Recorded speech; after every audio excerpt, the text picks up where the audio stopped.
হয়, আমি দক্ষিণ চুবুৰীয়া মানকাছাৰ জিলা উন্নয়ন মঞ্চৰ তৰফৰ পৰা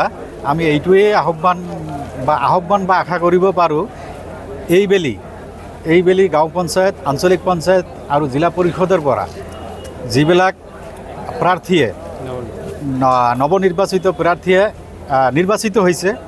প্ৰতিনিধিত্ব কৰাৰ বাবে, আমি আশা কৰিম সিহঁতে বিগত দিনত গাঁও পঞ্চায়ত, আঞ্চলিক পঞ্চায়ত আৰু জিলা পৰিষদ যি হ'ল আমি ভাল কামত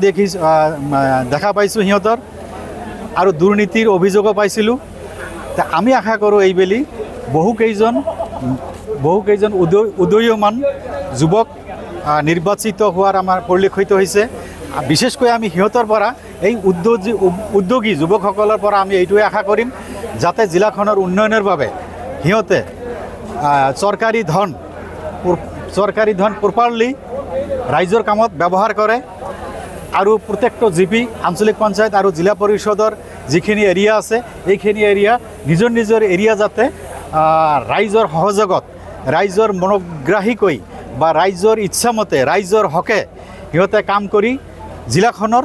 সৰ্বাংগীন উন্নতি কৰিব বুলি আমি জিলা উন্নয়ন মঞ্চৰ তৰফৰ পৰা সিহঁতক আহ্বান জনাইছোঁ। আৰু আমি আশা কৰোঁ সিহঁতে ৰাইজৰ কাম কৰি, ৰাইজৰ হকে কাম কৰি, ৰাইজৰ আস্থাভাজন কৰি অহা দিনৰ বাবে সিহঁতে এটা ৰাইজৰ প্ৰতি ৰাইজৰ আশ্বাস আৰু বিশ্বাস অৰ্জন কৰিব পাৰে, তাৰ কাৰণে সিহঁতক আমি আহ্বান জনালোঁ।